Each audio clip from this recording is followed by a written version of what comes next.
$600 billion, that's how much market value NVIDIA lost in a single day this week, all because of an AI breakthrough that no one saw coming from China. That's such a staggering number. And what makes it even more remarkable is that it came from a relatively unknown Chinese startup called DeepSeek. You know what's fascinating about this whole situation? DeepSeek managed to create an AI model that apparently matches OpenAI's capabilities, but they did it faster, cheaper, and with way less computing power.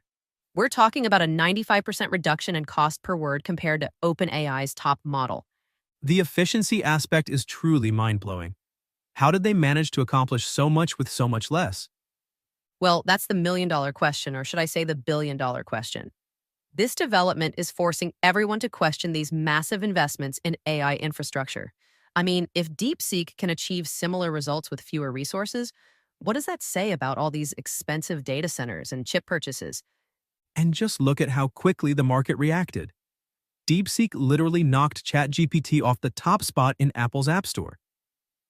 And here's what's really interesting about the timing. China has generally been seen as lagging behind in the AI race until now. This completely changes the narrative. One prominent AI executive even called it a wake-up call for America. The competitive dynamics here are fascinating. And now we're seeing OpenAI investigating whether DeepSeek used ChatGPT outputs for training their model. That's such a crucial point about intellectual property. Like, how do you even begin to regulate or monitor how these models learn from each other? It's becoming this incredibly complex web of technological and legal challenges. Speaking of challenges, what do you make of Sam Altman's response? He tried to frame it as invigorating to have a new competitor. Oh, that's definitely corporate speak for "we're worried." I mean, look at their actions rather than their words. They immediately announced they're moving up their timeline for new software announcements. That tells you everything you need to know about how seriously they're taking this threat.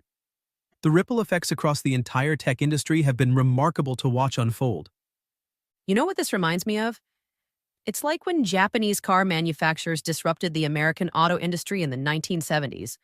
Everyone underestimated them at first, but they came in with more efficient production methods and lower prices, and it completely transformed the industry. Hmm, that's a really interesting parallel. Do you think we're seeing a similar watershed moment in AI development? I absolutely think we are. And here's why this isn't just about one company succeeding. It's about challenging the fundamental assumptions of how AI development should work. The idea that you need massive resources and infrastructure to compete in this space, that might be completely wrong. The implications for smaller players in emerging markets could be huge then. Exactly. Think about what this means for developers and businesses that use AI services.